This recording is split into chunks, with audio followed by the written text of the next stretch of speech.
हाँ जी, बहुत बड़ी अपडेट आ रही है। अगर आप कनाडा में स्टडी परमिट के लिए अप्लाई कर रहे थे, तो भई वर्क परमिट के सारे रूल्स इन्होंने फिर से चेंज कर दिए हैं। सो इन्होंने मतलब कनाडा गवर्नमेंट ने ठान ली है कि स्टूडेंट्स को चैन की साँस लेने ही नहीं देंगे। बट ये पूरी तरह से मैं ये नहीं बोलूँगी कि अच्छी खबर नहीं है। अच्छी खबर भी है, बुरी भी है। उन लोगों के लिए जिनके जो कोर्सेज़ हैं वो रिमूव हो गए हैं वर्क परमिट की लिस्ट से, क्योंकि अगर आप वो कोर्स करेंगे तभी वर्क परमिट मिलेगा। उन लोगों के लिए बुरी खबर है। और कुछ लोगों के लिए अच्छी खबर है क्योंकि कुछ नए कोर्सेज भी इन्होंने ऐड किए हैं। सो वर्क परमिट बहुत बड़ा एक पार्ट होता है जब कोई स्टूडेंट यहाँ पे आता है। जब मैं यहाँ पे आई थी स्टडी परमिट पे, मुझे भी ये था कि चलो बाद में वर्क परमिट मिल जाएगा, फिर बाद में पीआर भी हो गई, सिटीजनशिप भी हो गई, राइट? लेकिन अभी के सिनेरियो में मैं बोलूँगी कि चीज़ें बहुत ज़्यादा डिफिकल्ट होती जा रही हैं। अगर आप कनाडा आ रहे हैं तो आपको हर चीज़ पता होनी चाहिए, क्योंकि अब ये कोर्स स्पेसिफिक भी हो गया। अगर आप ये कोर्स करेंगे तो वर्क परमिट मिलेगा। और भी बहुत सी चेंजेस इन्होंने कर दिए हैं। तो अगर आप कनाडा में अपना फ्यूचर बनाना चाहते हैं, ये चेंजेस आपको पता होने चाहिए। तो जी without any further ado let's talk about all these important changes. Let's start the video. So सबसे पहले बात करते हैं कि चेंज क्या हुआ है। जो चेंज है ये अनाउंस हुआ है 25 जून 2025 को, मतलब कि 1-2 दिन पहले।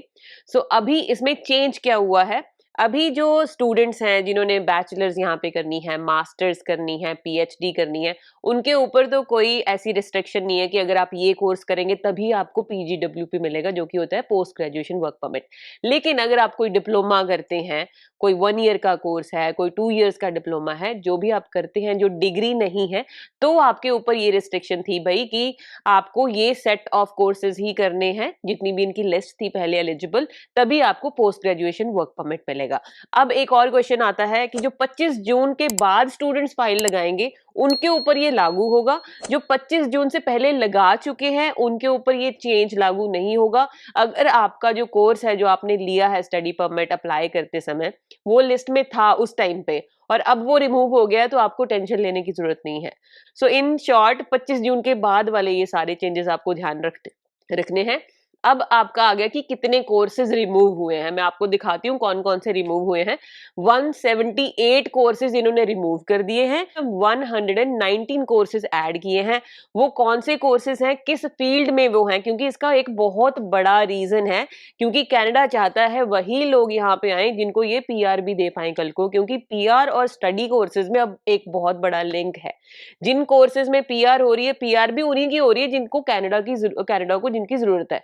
तो ये बुलाना भी उन्हीं स्टूडेंट्स को चाहते हैं जिनकी कल को पीआर भी हो जाए, जिनके कोर्सेज की यहाँ पे डिमांड होगी। सो चलो जी, अब कोर्सेज की बात करते हैं, मैं आपको क्विकली बता देती हूँ। सो जो टोटल 119 कोर्सेज इन्होंने ऐड किए हैं वो 3 मेजर फील्ड्स में है। पहली फील्ड है अपनी health care and social services.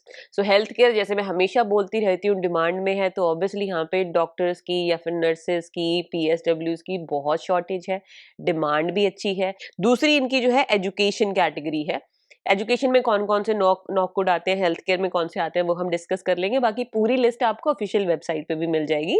और जो तीसरी कैटेगरी है वो है ट्रेड की, जैसे कंस्ट्रक्शन वर्कर्स हो गए या बाकी के और जो हैं वो हम बात करते हैं डिटेल में कौन-कौन से हैं।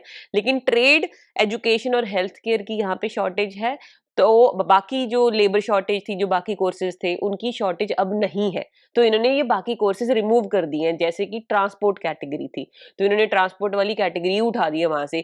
एग्रीकल्चर कैटेगरी थी, वो एग्रीकल्चर वाली कैटेगरी भी उठा दी है वहां से, क्योंकि अब उसमें लेबर शॉर्टेज नहीं है। तो मैं आपको अपनी स्क्रीन शेयर करके बताती हूँ। जो भी एग्रीकल्चर मैंने आपको बताया था कैटेगरी में प्रोग्राम थे, वो सारे हटा दिए हैं। यहाँ पे एग्रीकल्चर के, फार्मिंग के, क्रॉप प्रोडक्शन के हटा दिए हैं। और साथ में जो एजुकेशन कैटेगरी है, इसमें जो है ये वाले प्रोग्राम अब एलिजिबल हैं। सो फ्रेंच का, जैसे मैं बोलती रहती हूँ कि फ्रेंच का यहाँ पे इनको कोटा है इंक्रीज करना है आउटसाइड क्वेबेक। सो अगर आप फ्रेंच सीख लेते हैं तो आपकी पीआर भी इजी हो जाती है। तो फ्रेंच में इन्होंने एक कोर्स भी ऐड कर दिया है फ्रेंच लैंग्वेज का, तो आपको पोस्ट ग्रेजुएशन वर्क परमिट मिल जाएगा। तो ये वाले कोर्सेज हैं, इसमें बायोलॉजी टीचर हो गया, कंप्यूटर टीचर हो गए, केमिस्ट्री टीचर, ड्रामा और डांस टीचर। तो ये एलिजिबल हैं पीजीडब्ल्यू के लिए अभी के टाइम पे। और इन्होंने ये जो हेल्थ एंड सोशल सर्विस के जो हैं, ये वाले प्रोग्राम जो हैं वो सारे हटा दिए हैं। आप देख सकते हैं लिस्ट में मल्टीकल्चरल एजुकेशन, इंडिजिनियस एजुकेशन, ये वाले जो प्रोग्राम है जो अभी आप स्क्रीन पे देख रहे हैं, ये वाले ऐड किए हैं। इसमें आ जाते हैं आपके वेटनरी वाले, इनकी हमेशा से डिमांड रही है। सो अभी इन्होंने लिस्ट में ऐड कर दिया एक्सक्लूसिवली। डेंटिस्ट हो गए, जो डेंटल क्लिनिक साइंस में एमएससी या एमएस या पीएचडी हो गई, आप वो कर सकते हैं यहाँ पे आके कनाडा में, तो आपको पोस्ट ग्रेजुएशन वर्क परमिट मिल जाएगा। उसके बाद ओरल बायोलॉजी हो गई और बाकी जो कोर्सेज हैं ये सारे आप देख सकते हैं। तो इसमें भी अगर आप करते हैं कोर्स तो आपको पीजीडब्ल्यूपी मिल जाएगा। मुझे थोड़ा सा हैरानी हुई है देख के कि ये वाले प्रोग्राम क्यों हटा दिए, क्योंकि ये कंस्ट्रक्शन के भी हम मान सकते हैं, जैसे dry wall installation, construction inspection हो गई, प्रॉपर्टी मेंटेनेंस हो गई, सोलर एनर्जी टेक्नीशियन, ये वाले कोर्सेज इन्होंने हटा दिए हैं। लेकिन अभी जो नए कोर्सेज ऐड किए हैं वो कंस्ट्रक्शन के ही हैं, लेकिन वो स्पेसिफिक कोर्सेज हैं अलग से, जैसे कि कंस्ट्रक्शन प्रोजेक्ट मैनेजमेंट हो गई, डाइवर हो गया, प्रोफेशनल इंस्ट्रक्टर हो गए, बाकी कैबिनेट मेकिंग हो गई, मिल वर्क का जो काम होता है, लकड़ी का जो काम होता है कैबिनेट मेकिंग का। के बाद आ गया सीएनसी मैकेनिक्स टेक्नोलॉजी, अगर आप ये कोर्स करना चाहते हैं, ये तो हैरी ने भी पहले किया हुआ है इसके ऊपर काम। सो कंप्यूटर कंट्रोल्ड मशीनरी होती है, अगर ये बहुत अच्छी फील्ड है तो यहाँ पे डिमांड है उस चीज़ की, तो ये अभी एलिजिबल है। कंस्ट्रक्शन मैनेजमेंट तो है ही। और उसके बाद आ गया हमारा ट्रांसपोर्ट के प्रोग्राम्स, जैसे मैंने आपको स्टार्टिंग में बताया ट्रांसपोर्ट वाले उन्होंने सारे हटा दिए हैं, अभी पीजीडब्ल्यू के लिए एलिजिबल नहीं है। तो इसमें आ गया आपका पब्लिक ट्रांसपोर्टेशन हो गया, इंजन मैकेनिस्ट हो गया, बाकी और आप स्क्रीन पे देख सकते हैं जितने भी थे नॉक कोड इन्होंने इसमें हटा दिए हैं। बाकी जो टोटल पूरी लिस्ट है वो आपको ऑफिशियल वेबसाइट पे मिल जाएगी। मैं यहाँ पे आपको जाके दिखा देती हूँ। तो कनाडा की ऑफिशियल वेबसाइट पे जाना, ये आप देख सकते हैं canada.ca का लिंक है, हु कैन अप्लाई। एंड इसमें फील्ड ऑफ स्टडी की रिक्वायरमेंट में अगर आप नीचे आएंगे यहाँ पे आप जाके देख सकते हैं कि all field of study categories यहाँ पे इन्होंने दे रखी हैं। इस पे जो भी आपकी कैटेगरी है, अभी एग्रीकल्चर में कुछ नहीं दिखा रहा, क्योंकि ये जो है अगर आप यहाँ पे क्लिक भी करेंगे तो यहाँ पे यही आ रहा है कि स्टडी परमिट एप्लीकेशन बिफोर जून, और पीजीडब्ल्यूपी भी बिफोर जून 25, तो ये कैटेगरी हट गई है यहाँ से। सो यहाँ पे एजुकेशन कैटेगरी में ऑब्वियसली ऐड हुई हैं, तो यहाँ पे आप जाके देख सकते हैं कि और भी कितनी कैटेगरीज हैं जो इन्होंने यहाँ पे बताई हुई हैं कि कौन कौन एलिजिबल है। सो आपका जो भी कोर्स है जिसके लिए भी आप इंटरेस्टेड हैं, इसमें पहले आप कैटेगरी सेलेक्ट कर सकते हैं और उसके बाद जाके चेक कर सकते हैं। पूरी लिस्ट आपको कनाडा की ऑफिशियल वेबसाइट पे मिल जाएगी। दैट्स नॉट इट, पीजीडब्ल्यूपी के लिए जो पोस्ट ग्रेजुएशन वर्क परमिट है उसके लिए फील्ड ऑफ स्टडी तो जरूरी है ही, साथ में आपको आईएलटीएस भी देनी होती है, जो न्यू रूल चेंज हुआ था कुछ टाइम पहले। सो आईएलटीएस के भी बैंड्स हैं कि आपको कितने कितने चाहिए। सो अगर आपने यहाँ पे बैचलर्स करनी है, मास्टर्स करनी है, पीएचडी करनी है, तो आपको CLB 7 चाहिए। CLB 7 में लिसनिंग, रीडिंग, राइटिंग, स्पीकिंग में कितने चाहिए वो आप स्क्रीन पे देख सकते हैं। बाकी अगर आपने यहाँ से डिप्लोमा किया है, जो कि यूनिवर्सिटी का कोई डिग्री प्रोग्राम नहीं है, 1 ईयर डिप्लोमा, 2 ईयर डिप्लोमा, तो आपकी जो CLB की रिक्वायरमेंट है वो है CLB 5। तो आपको CLB 5 चाहिए ही चाहिए, लेकिन आपकी जो फील्ड है वो फील्ड ऑफ स्टडी में होनी चाहिए, उस लिस्ट में होनी चाहिए। और अगेन जो यूनिवर्सिटी वाले स्टूडेंट्स हैं, बैचलर्स, मास्टर्स, पीएचडी, उनकी फील्ड ऑफ स्टडी की रिक्वायरमेंट नहीं है। सो ये तो थे अभी जो इन्होंने चेंजेस किए हैं, लेकिन मैं एक चीज यहाँ पे बता दूं, क्योंकि काफी स्टूडेंट्स को कंफ्यूजन होती है कि भाई हम कनाडा चले गए, बाद में कोई रूल चेंज हो गया तो क्या होगा। ये जो रूल चेंज होते हैं ना, तो जिस डेट को रूल चेंज हुआ है उसके बाद अगर कोई अप्लाई करेगा तो उनके ऊपर एप्लीकेबल होता है। सो अगर आप 25 जून से पहले जिन्होंने अप्लाई किया हुआ था उनके ऊपर ये रूल एप्लीकेबल नहीं है, उनको पीजीडब्ल्यूपी मिलेगा, क्योंकि भाई वो यही सोच के आए थे, तो ये रूल तब नहीं था। तो इस वजह से आपको वैसे घबराने की जरूरत नहीं है अगर आपने स्टडी परमिट अभी तक नहीं लगाया है।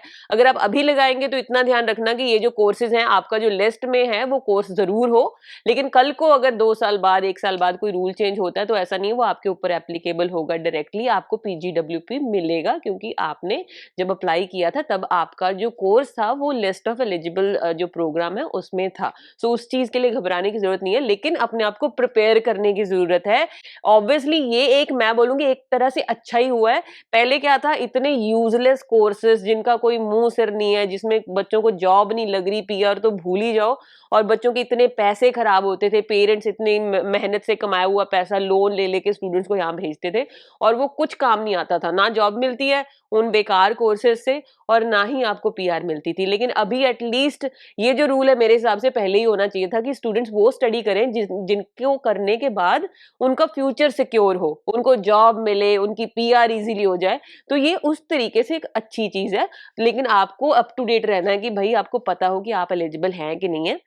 सो आई होप ये वीडियो आपको अच्छी लगी होगी। बाकी जितने भी लेटेस्ट चेंजेस होते हैं मैं जल्दी से जल्दी अपने चैनल पे शेयर करती रहती हूँ। अगर आपको ये वीडियो अच्छी लगी है तो प्लीज लाइक जरूर करना और कमेंट करके जरूर बताना कि आपको वीडियो कैसी लगी। बाकी सब्सक्राइब करना मत भूलना कि आप आने वाले अपडेट मिस ना करें। आप मेरे साथ वन ऑन वन कॉल भी बुक कर सकते हैं अगर आपको कोई भी क्वेश्चन है related to study abroad, career और लाइफ इन कनाडा। आप मुझे इंस्टाग्राम पे भी फॉलो कर सकते हैं, फेसबुक, टिकटॉक पे सब जगह एक ही आईडी है, सैंडी टॉक्स कनाडा। ध्यान रखें कई फेक पेजेस होते हैं, मेरा सिर्फ ऑफिशियल पेज है सैंडी टॉक्स कनाडा। बाकी that's it, thank you so much for watching. मिलते हैं अगली वीडियो में, till then take care, bye bye.